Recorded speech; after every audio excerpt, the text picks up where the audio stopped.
বিপদে পড়ে হাওলাত না পেলে সুদে টাকা নেওয়া যাবে কিনা?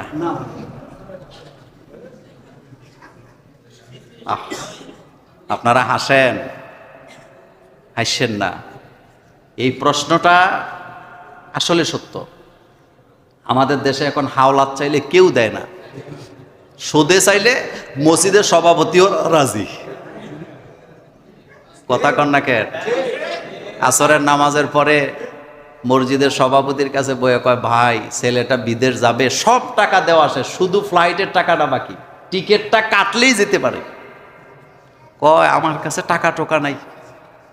তোকে ভাই টাকা নাই, অসুবিধা নেই, একটা ব্যবস্থা করেন, যেমনি হোক, সুদে লাগলে সুদে হোক, যেমনি লাগে এমনি ব্যবস্থা করেন। কয় তাইলে ঠিক আছে, একটু দেহি, তোরে কালকে জানাবো। আলমারি খুললে টাকা গইনা দেখে মাশাআল্লাহ ৬০-৭০ হাজার টাকা আছে। এবার কয় শোন, তোর কথা তো বলতে পারি না, আরেক জায়গা থেকে আইনা দিছি, তবে বেইমানি করিচ্ছা, আগে দিয়ে দিস। এরকমের সুদখোর বাংলাদেশে নাই। আচ্ছা, আমার একটা অভিজ্ঞতার কথা আপনাদেরকে শোনাই, শোনেন, একটা অভিজ্ঞতার কথা শোনাই। এক ছেলে বিদেশ গেছে সুদে টাকা নিয়া, মনোযোগ আছে? কি নিয়া? বিদেশ যাইয়া ওখান থেকে মাইর খেয়ে আইছে, টাকা কামাইতে পারে নাই। এখন বাংলাদেশে আইসে পরে টাকাওয়ালারা ধরছে। তো টাকাওয়ালারা ধরছে, মেল বইছে, মেল বুঝেননি, দরবার বসছে। দরবারের মধ্যে দরবারিরা বলতেছে, বেচারা তো টাকা মাইর খেয়ে আসছে, তো তুই আসল টাকাটা নিয়ে নে, সুদ টুদ আর চাইস না, তোর টাকাটা তুই নে। হেতে রাজি হয় না।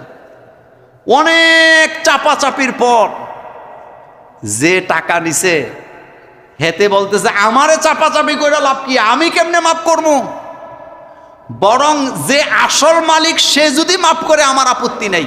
তো মেলে দরবারের লোকেরা কয়, আসল মালিকটাকে? কয় যেই ছেলে বিদেশ গেছে, টাকা মূলত হেতের মার আমার মাধ্যমে সুদে লাগাইছে ফুতের কাছে। কি বুঝছেন?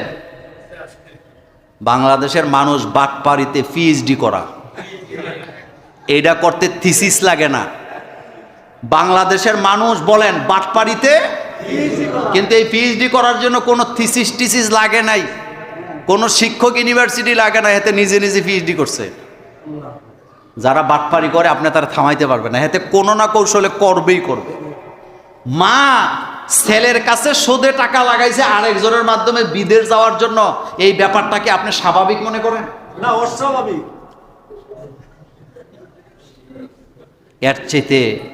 এর চেয়ে ভয়ঙ্কর কথা আর কিছু আছে? এই জাতিকে আল্লাহ